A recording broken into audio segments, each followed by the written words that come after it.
Welcome to Sold on Love from the Orange Chairs, where we talk about real estate, real love, and real life. I'm Paul. And I'm Fernando, and today we are talking about a topic that every couple deals with, and that is money. Our favorite topic in the whole world. So, whether you're rich, broke, somewhere in between, depends on the day of the week, money shapes how you buy, sell, and live. And let's be honest, who just doesn't love money? I know everybody loves money, and you're right about that.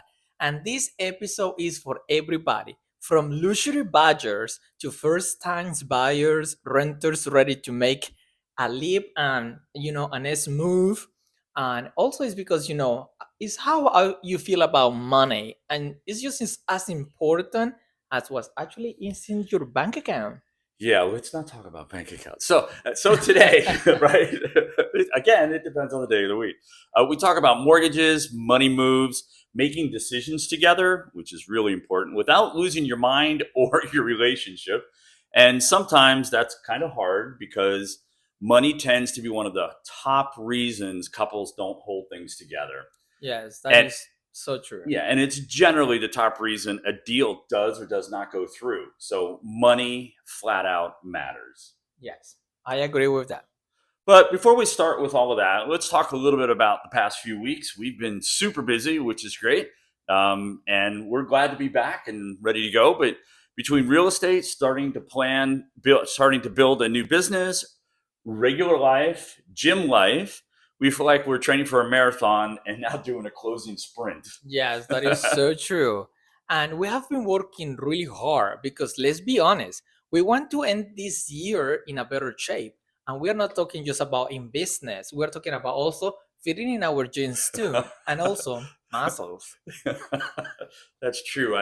We've been married almost a couple years now, and I think we went through. I know I went through the gain the 15 pounds in the first year thing that everybody says people do. So now I got to get rid of those suckers, and it's not easy. And I went in the opposite way. I lost like 30 pounds, but now I'm getting them way Yeah, down. true. But seriously, this has been packed with, we've had a couple contract signings, we've had inspections, deadlines, which, in our world, you can't miss a deadline. It's not like being in other places. You have to be on point because it's tied to a contract. We've had appraisals. Lord knows, we've just been super busy, which is really nice. And this coming week, we've got a couple really great things happening for us that we've worked Yes. really hard on. So we're excited. Yeah. And that is when, we start going crazy with phone calls, chasing down documents, keeping everybody on track, buyers, sellers, inspectors, lenders. It's like conducting like an orchestra. It's like I like that. everybody is playing, but also they have their own instrument and they have like basically sometimes their own song, their own part in everything. Yep. So that is like basically in our business the same thing.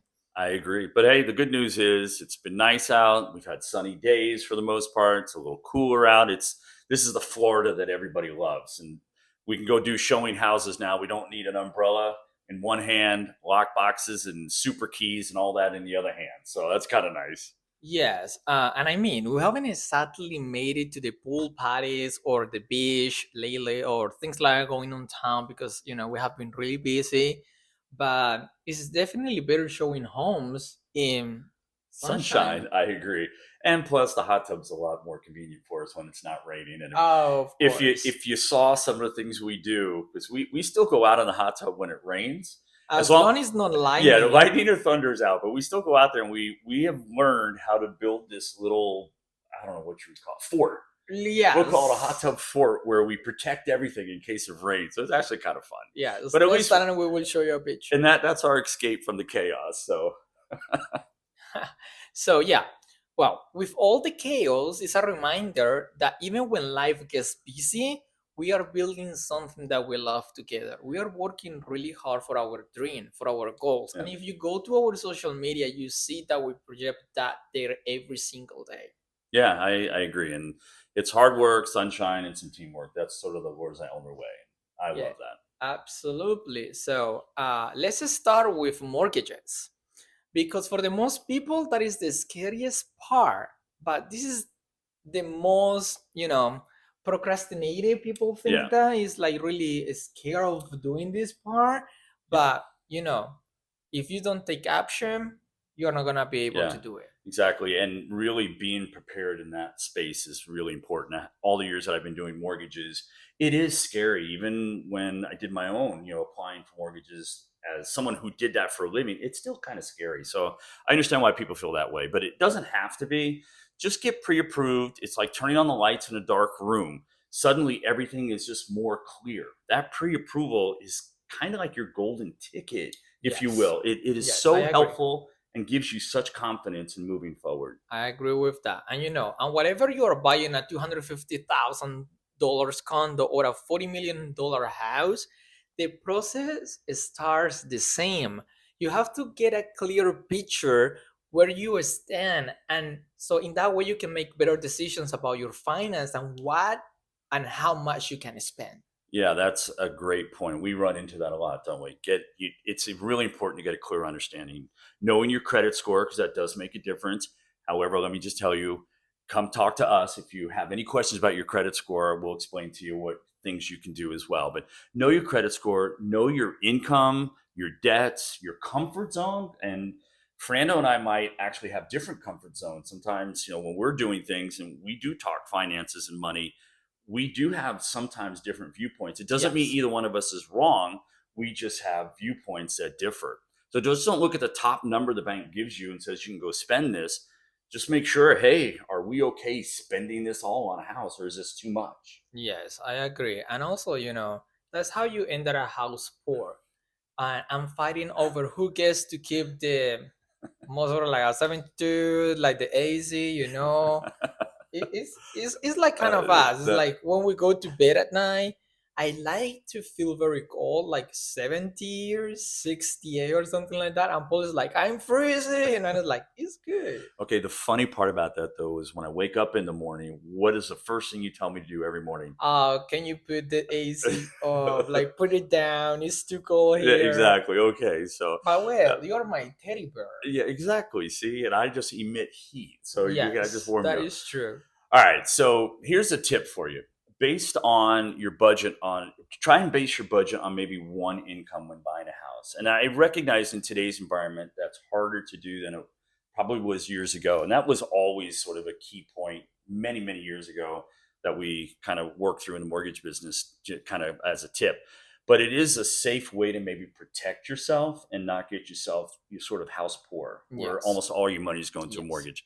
And those are the things that those little things like that can make a difference when you're trying to buy. Yes, absolutely. And also, you have to get early quotes in insurance, HOA, property taxes. No one likes a surprise bill. You don't want Yeah, to get a surprise bill saying you own this, you have to pay this. That knowing what is coming your way will help you to plan better. yeah, Even if the quotes are just directional, it will help you to make a decision and the right decision. yeah. I completely agree with that. There's a lot of times people don't know what there's taxes in my bill, and there's what the heck is that? I don't know what that is.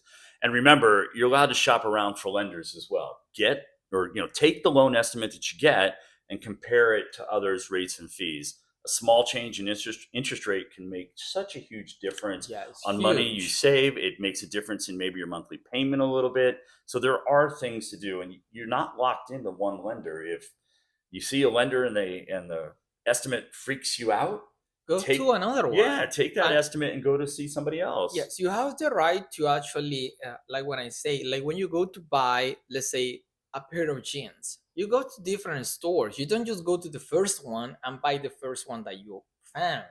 You go to different stores until you find the best price, the best quality, and the best that fits to you. It's Yeah, the same with the lenders.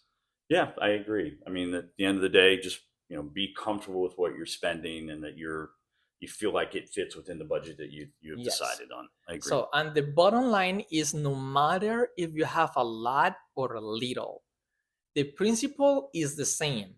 Know the numbers, know your limits, and start with confidence. That is very important. I completely agree with that. So, now let's talk about the relationship and money.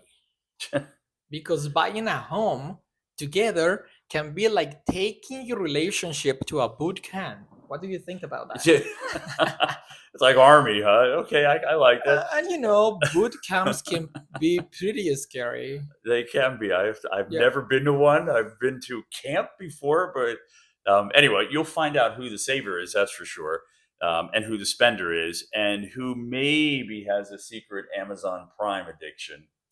Oh, well, I'm guilty about that. I go to Amazon and order 1,000 of things every single day. But well, that is not why we always recommend a money date. The opposite, we always recommend a money date. Exactly.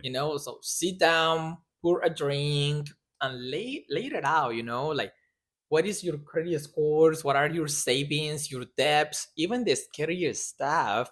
And what I mean for that is how many Amazon packages you got this week. Yeah. Things like that. Or how much you spend at Target or Costco or Publix this week. Well, you can buy one thing at Publix and get 15 of them at Costco. So I don't know Yes, which that is is a better true. deal. But We run a lot into that. Like we do. we live actually like super close to a Publix, so it's convenient over there. But sometimes we go to another supermarket that is way cheaper, the same product, Oh but yeah. 3 times cheaper than Publix. So it's like we prefer going to the other ones. Yeah, we're just lazy makes sense. sometimes. We're just lazy. You just Yes. walk over there and go to Publix. But anyway, we've done this a few times. We've had a lot of conversations on finances over the time. And I remember our first series talk about having a place together. We spread everything out, kind of talked about what we could afford, and just made decisions, bank accounts, credit cards, what we had.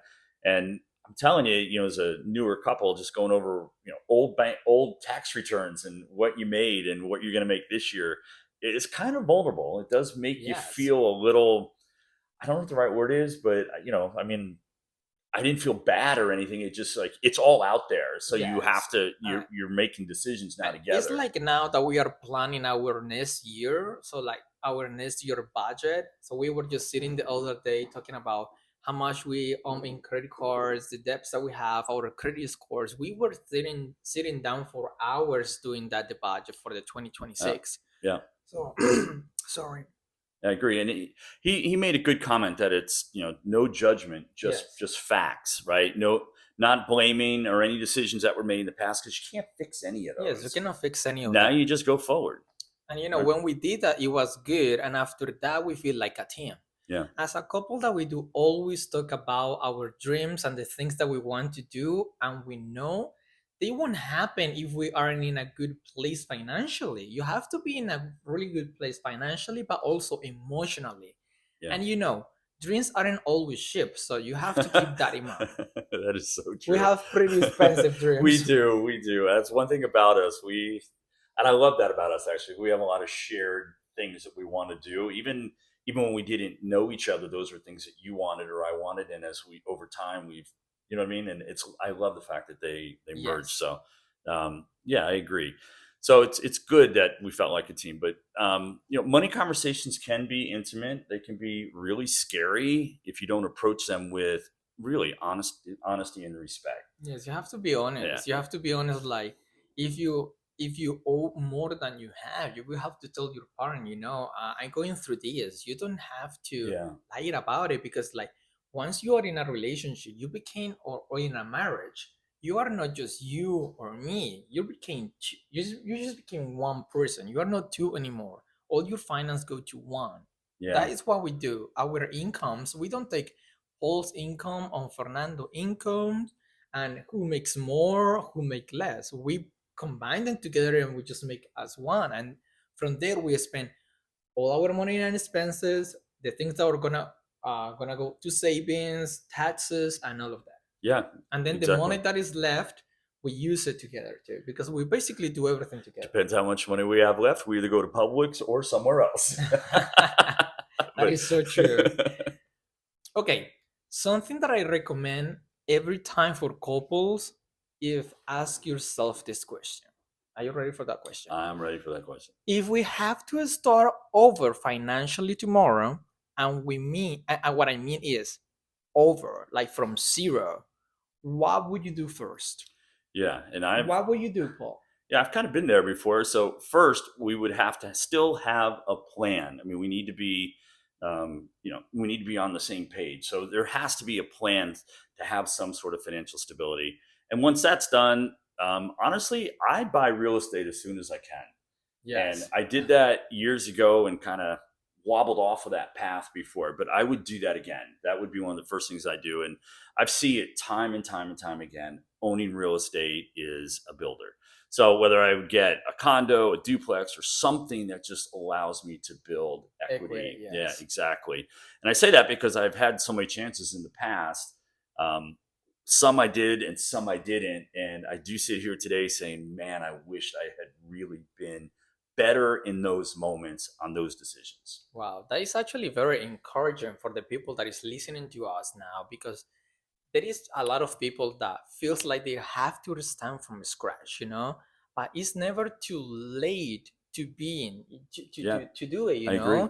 and I agree with owning real estate is the number one way to families start from a generational wealth, to Yep, be better in the financial situation.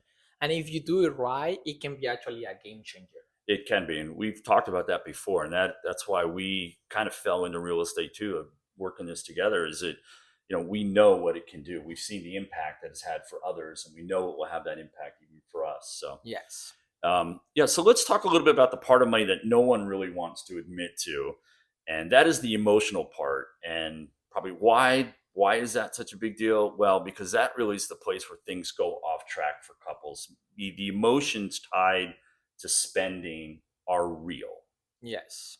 Yeah, because buying or selling a house is not just numbers; it's also fear, excitement, pride, and sometimes some ego. Yeah, Like definitely. sometimes one of the persons can say like, "Oh no, this, that," but it happens. Yeah, I agree. And like we've said before, we've seen people fall in love with, houses that's way over their budget. Oh yes, And because they picture either Christmas morning or something there, they visually see themselves in that house. And suddenly all the logic they had for planning and, sort of doing the right thing with money goes out the window and emotions take over. And you could say that about houses, but I was just thinking you could say that about us too. Because sometimes we both have done where we said, well, I don't really have the money to do that. And what do we do? We went out and did it anyway. And then yes, we went we out and did. did it, and then we come back, we're like, what the hell did we do? Yes, we feel guilty What are we after out of our doing it. mind? Yeah, we have been better in that, like Yeah, like taking things slow, yeah, investing in things that actually are better for our future instead of being in the going out every weekend thing. We are out of that scene yeah, basically. yeah.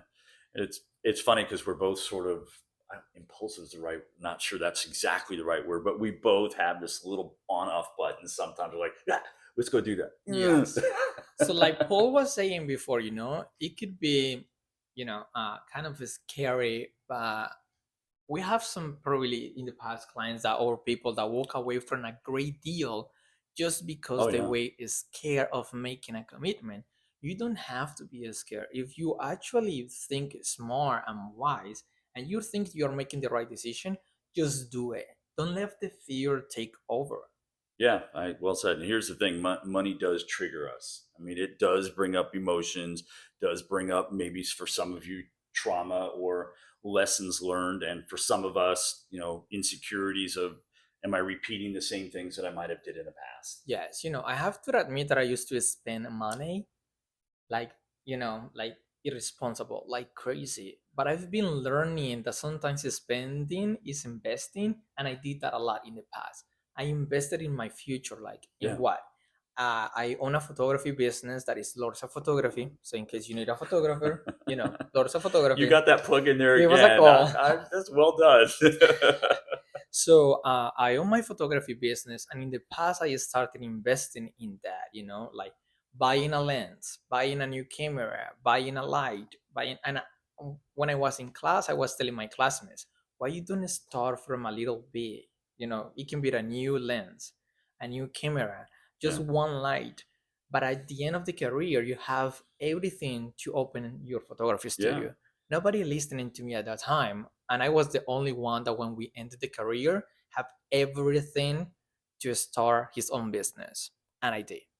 yeah. We have a whole setup that way, real it, close to the it office. probably at that time also was like very expensive and irresponsible probably, but at some point you have to, okay, well, it's a lot, but it's for my future, so take that as an investment. Yeah, I agree. And spending money isn't a bad thing, right? Spending money on stuff maybe you don't need or ruins the opportunity to spend money on the things you need, that could be a bad thing. But Yes. yeah, so just keep in mind that you should balance the spending with savings in concert with your plan and whatever it is you're trying to achieve. Yes, absolutely. So there is a takeaway. When you are about to make a big financial decision, take a pause and ask yourself, is this coming from fear or from clarity?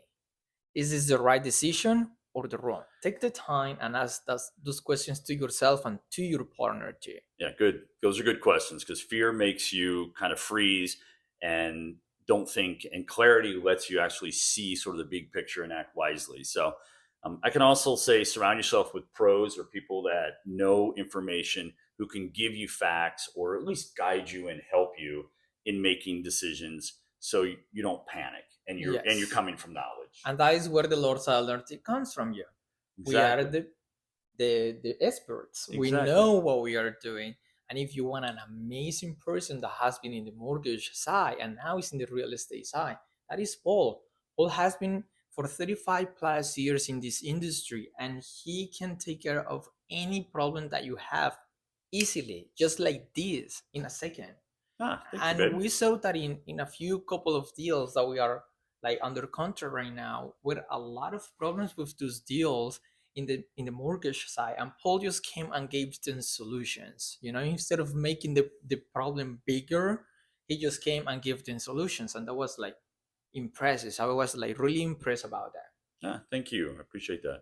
I love what I do and I want to help our customers. So, whatever Yes. we can do for our clients, we got to do it, right? So, let's jump into a couple of listener questions. We've got a couple. So, in fact, we have a stack of them, but because we took a short little break, we'll get to those. Maybe we'll do a podcast of just questions. There Yes, we we should go. do that. So, That'd be kind of fun. we have been filming the podcast for a while, has been like probably around a month because we have Couple been one. really busy with work. Uh, and, we needed to really focus on that. And now we have a little bit more time. And we decided that Sunday we were here, we were not doing anything, it was our like rest day from the gym, work. Why not to make a podcast episode? And so And here here we we are are. working. It's not work, it's fun. All right, you want me to ask the question? Sure. All right. So we're first time homebuyers, which we get questions from first time homebuyers a lot. And this question is a good one too. Should we wait until we have 20% down before we buy a house? No, I would say that sometimes waiting means that the house price rises faster than the Yeah. savings. You don't have to wait thinking that the prices are going down or the rates are going down. If you have the money in that moment, make the decision and do it. Don't wait. Yeah, I agree. And you don't need 20% down to buy a house. In fact, most of the loans that or mortgages that you and I have worked with clients buying houses, they didn't have, some of them had nothing down, Yes. or depending on what you qualify for, which is why we talked about the first thing in today's episode, which was pre approval, right? Yes. But buy what you can afford now. I mean, be careful not to overspend. I'll tell you a quick little anecdotal story. I remember when I was buying my first house, or I can remember first or second house, but I remember having a conversation with my grandfather, and he was telling me, I was scared how much I was spending, and back in the day, it was only 60,000. I know Okay. saying that now is funny, right? Well, that But like it was converting right now relative. is like $600,000. Yeah, it was relative. But he said to me, I do remember a conversation. He said, stretch yourself a little bit. Don't buy the house that you only can afford now, but make sure you're also buying what you can grow into as well. Yes. And I thought that was And good that is advice. where we are Yeah. saying equity. If you are Yeah. buying something, think in the future. If you are buying a house right now, okay, I can sell it for a better price in 5 years. It's gonna make me a little bit more money if I make improvements to the house. Yeah. That is a very important point when you are buying, and that is why the Lord Silent is the twin for you, because we know that stuff. Yeah. To finish answering the question specifically, I would just say that there are so many programs out there. You don't need 20% down. Talk to a great lender. Find agents like Fernando and I. We'll walk you through the whole process from A to Z help you find lenders that you can compare and contrast and make a good decision. But the answer is no, you do not need 20% down. And just like Paul was saying, there is so many new programs out there, or programs that have been in the market for so long and people don't have idea of it. Yeah. So if you go to a really good real estate agent that knows all these programs, probably the amount that you have to put down is going to be very little. Yeah.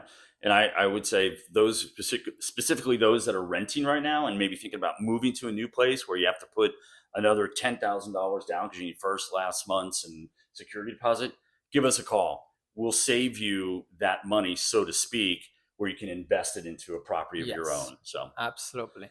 So ready for the next question? let's rock and roll. Okay, so one of us has a bad credit, the other one is great. What do we do? Yeah, incredibly common. Actually, that is really common in today's environment for lots of reasons. And also, let me just preface this by saying people with bad credit aren't bad people, and I think that's important for anybody who maybe has got some credit challenges to understand. Stuff happens. We all go through stuff, and so don't sweat it.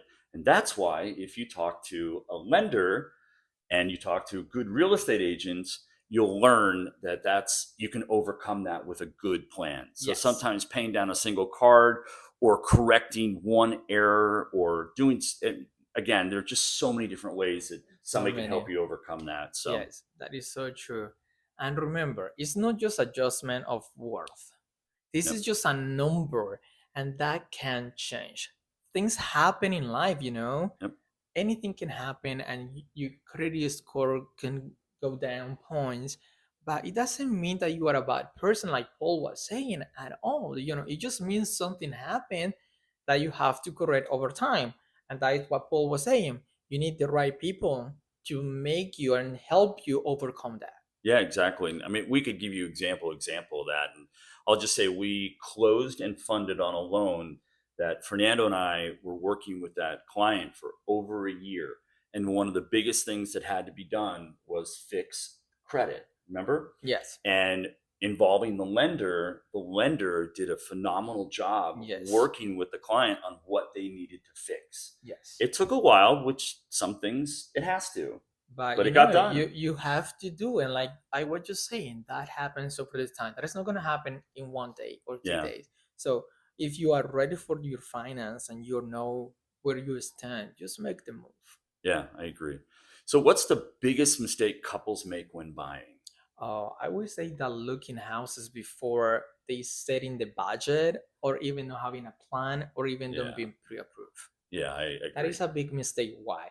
Because you fall in love with a house and then you've set high expectations and you want that. And when you go through the process to get pre-approved and you realize that you cannot afford the house, then all your goals and your dreams about that dream home, they have to go down. And a lot of people probably decide not to buy because of that. So I will say the first thing that you have to do is get pre-approved and see houses in the budget that you can, because you can, like, it's not just for you, it's also for the real estate agents. You know, we don't win anything showing you a house that is $1 million when you are approved or pre-approved for 600,000. You don't have those $400,000 extra, and for you is getting in love with houses that you cannot afford. Yeah, I think that's a great point. Actually, we've actually encountered that a few times, haven't we? And it is harder to back up sometimes. Yes, I agree. sometimes you find clients that is okay, but that house is the best house, my dream house. But well, when you show them the houses that are in the price range, they feel a little bit down. They feel sad because they cannot afford the other ones that they fell in love with. And probably you could in the future just buy now, invest in that one, then you can actually do a refinance and probably get the house of your dreams. Yeah, that's a great point. You talked about that earlier. Yeah, I would say that that's a really big one. It might be one of the biggest ones as well. I agree. The other one is just taking sort of that same principle and saying maxing out your budget. So maybe buying something that at the end of the day is so overpriced for you that it doesn't allow you to sort of enjoy the other parts of your life or even have joy in the house. And some people call that house poor, where most of your income is going to your mortgage payment, so you don't do anything outside the house. And I have personally been there before. I remember a house in California that I bought that was probably a little outside the budget that I really wanted to be in. That was the market in time, but I convinced myself that my life would That you grow could into do that it. house. Yeah. Yeah, and that was tough. It was very stressful. I will Yes, admit. it becomes stressful your life because like like I was saying earlier, we sit down the other day and we plan our entire budget for the 2026, everything that you have to do, like mortgage, Yeah. car payments, insurance payments, car insurance, even the Netflix account. You have to put that in your budget so you know how much money you are spending a month and how much money is left. So when you are buying a house, it's the same thing. You have to do your budget for the month and then see how much is left there for your mortgage, Yeah. and Yeah. then you don't go over that and then say, okay, I have a beautiful house, but then I cannot go to an ice cream cone. That is true. That's a good point. I like that. That's a good visual, actually, when you think about it. And we do run into that. So that's why, all the things we talked about money earlier help stay away from those pitfalls. Yes. So, all right. You want to do the next one? You do it. Okay, I'll do it. What is the what is the most romantic thing we've done that cost almost nothing? Okay, that is super easy and Yeah. everybody knows that. It's, That's easy. it's I know the our answer. night after work in the jacuzzi night. That Yeah. doesn't cost anything. No. But it's the time that we spend together, just us, and no work No. and nothing else. It's like it's very Yeah. peaceful. Just And now we have been changing. We changed the mango margaritas that we were used to do, and for protein shakes. Yeah, that's true. So what Fernando was telling you is we've sort of started this. I don't want to call it health kick because we're all pretty healthy, but we I made will some say changes that we wanted. a new stage in our life that Yeah, we want exactly. to overcome our yeah, I don't know how you will say We it. just want to be healthier. We want to be better. We want to be our best Best self. self, Yeah, exactly. and for us that would be like quitting the drinking, and we Yeah, have been doing pretty great. no more margaritas, but we have replaced them with protein shakes, which is Yes. actually kind of funny, but somehow it works. But anyway, I agree with Fernando. I love the hot tub jacuzzi nights; those are best. But probably nothing beats. It's still nothing. I don't think anything beats a really good Oh movie night yeah, at movie night, night. laying on the couch. I still find that to be some of the best times that we have, Yes, especially if we it's a do that really every single day. especially if the movie's really good, Yes. because then we talk about the movie, or of course make comments about the movie, or whatever it is. Or just But sometimes we waste 2 hours in a movie that at the end we are like, what happened? what happened? What happened in this movie? Like so bad. And of course, we're critics. We're the best movie critics known to man. We can criticize a movie like nobody else. We should have our own movie thing. Oh yeah. Anyway, Well, we are at the end of this episode, and the time went flying. Actually, was like yeah, great. yeah. Was like great conversation. Well, so we both love money. Yes. But don't forget, money talks, but if it doesn't have to be scary. Yeah, I mean, if you're honest, you laugh about it, plan together, no judgment. I think that's the biggest thing. I do think that, and I think we've both been there. I mean, early on, I don't think we had great conversations about money. No. We've learned how to talk about them together, Yes. because I'm sure we both had judgment a little bit, and It's now rough. we've learned, hey, there's Yeah. you can't fix what you broke. You could only move forward at this point, right, Yes. so to speak. So, Well, you could fix what you're broke, but it takes time and it takes yeah, dedication and true. determination. It takes like, Yeah, sitting down and talking about it. So yeah, you I are agree. not just by yourself on it. It's a teamwork. I agree. And so whether you have a little or a lot, having the conversation matters at the end of the day. Yes. So if you are ready to take the next step, reach out to us. We'll guide you through the money side and the emotional side too, because both matter. Yeah, they do. And before we go, I would be remiss if I didn't tell you, please subscribe to our channel. Leave us a review. We love hearing back from people and what they think, good, bad, whatever. Just give us a review. And please share this episode on your social medias with a friend. Encourage them to start their home journey. And of course, as always, reach out to us if you have any questions, and we'd be happy to help you with anything. Yes, don't forget that you find us on YouTube as Soul on Love from the Orange Shirts. And you can find also ourselves, well, all us, in social media as the Lorsa Elner team. We are there now posting a lot of good tips for buyers, sellers, Yep. renters, investors. So if you need those tips, just go follow us. Yep. Thank you, everyone. Enjoyed it, and let's go make some money and let's enjoy spending it. Yes, have a great rest of the week.